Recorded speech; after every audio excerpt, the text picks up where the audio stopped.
Pemirsa, untuk mengetahui update lebih lanjut terkait kasus ini, kita telah terhubung dengan Kapolres Muratara, AKBP Koko A. Wardana. Selamat malam, Pak Koko. Selamat malam. Ya, Pak Koko, bagaimana kondisi ketiga anggota polisi saat ini, Pak? Kondisi anggota saat ini, alhamdulillah, saat ini sedang masa perawatan dan kondisi itu sudah lewat. Cuman memang masih butuh pengawasan ketat dari tim medis dari Rumah Sakit Air Bunda di Lubuk. Baik. Nah, kami ingin informasi dari Anda ini bagaimana sebetulnya kronologis penyerangan oleh pelaku. Ada berapa orang yang sebetulnya menyerang polisi sehingga akhirnya dapat dilumpuhkan pada saat itu?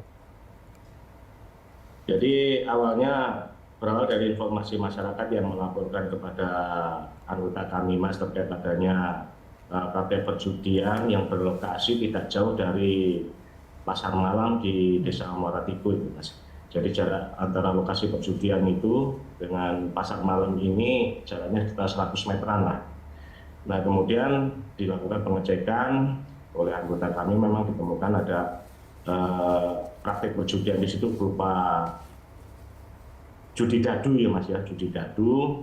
Terus kemudian dilakukan penangkapan. Namun pada saat kami melakukan penangkapan itu, kami sementara sibuk mengamankan pemain, ini si bandarnya ini langsung melarikan diri. Disitulah anggota kami langsung melakukan pengejaran. Nah, pengejaran ini kebetulan ada salah satu anggota kami yang berhasil dalam pengejaran itu berhasil mendekati si tersangka si bandar jadu ini, kemudian langsung menubruk dari belakang. Nah, terjadilah perkelahian di situ. Terus kemudian tiba-tiba si pelaku ini mencabut pisau dari pinggang, langsung menusukkan, pertama kena di arah lengan kiri ya, Mas, ya. Terus kemudian setelah lengan kiri, pegangan dari anggota ini kendor, kemudian ditusuk lagi ke arah dada dan perut. Nah, setelah tahu kemudian anggota itu sudah tidak berdaya, pelaku ini lari. Nah, kemudian kebetulan ketemu lagi sama salah satu anggota yang pengejaran ini kan menyebar, Mas. Ketemu sama anggota, ditusuk lagi ini anggota ini. Untung pada saat itu anggota yang satu ini, Bribda Nandi ini sempat mengelak, namun masih mengenai dada sebelah kiri. Nah, setelah itu jatuh, pelaku ini kemudian lari ke arah pasar malam itu, Mas, bersembunyi di salah satu stan. Kemudian Katim Buser kami melihatnya, mengejar, meneriaki. Nah, kemudian si pemilik stan ini teriak. Karena teriak inilah si pelaku ini akhirnya keluar karena kaget. Nah, tabrakan di situ dengan Katim Buser kami. Terus langsung ditikam lagi kan Katim Buser kami mengenai di daerah dada bawah ya, Mas, sebelah kanan ini, mengenai sampai kemudian dari hasil pemeriksaan dokter mengenai organ hati, mengenai sampai organ hati.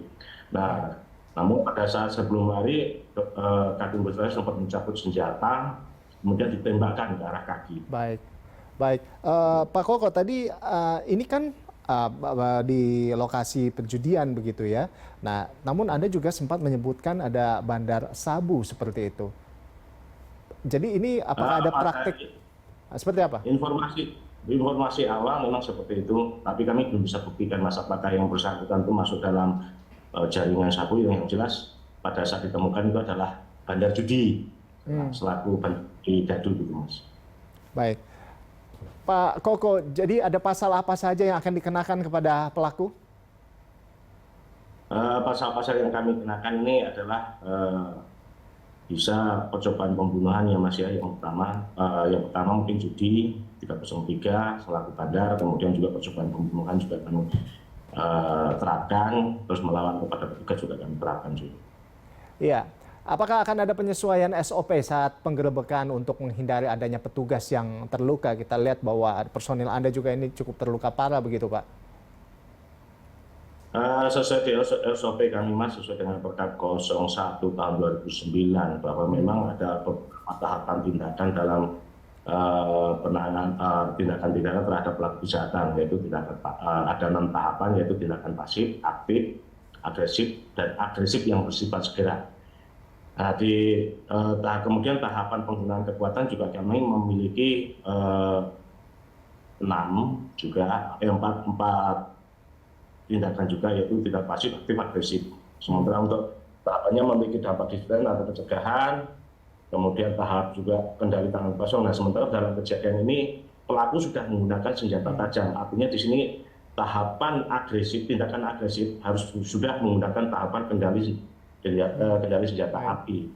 Ditakutkan akan mencederai, mengancam jiwa daripada petugas atau masyarakat, atau juga bisa menyebabkan kematian daripada petugas atau masyarakat. Gitu, Mas. Baik, Pak Koko, kita berharap bahwa petugas Anda atau anggota kepolisian yang terluka bisa segera pulih kembali, dan kita berharap bahwa praktik perjudian di sana bisa segera dituntaskan. Terima kasih, dan kami nantikan update selanjutnya dari Anda terkait kasus ini. Terima kasih atas informasinya, Pak Koko, sudah berbincang bersama kami di Berita Satu Malam. Selamat malam dan salam sehat senantiasa.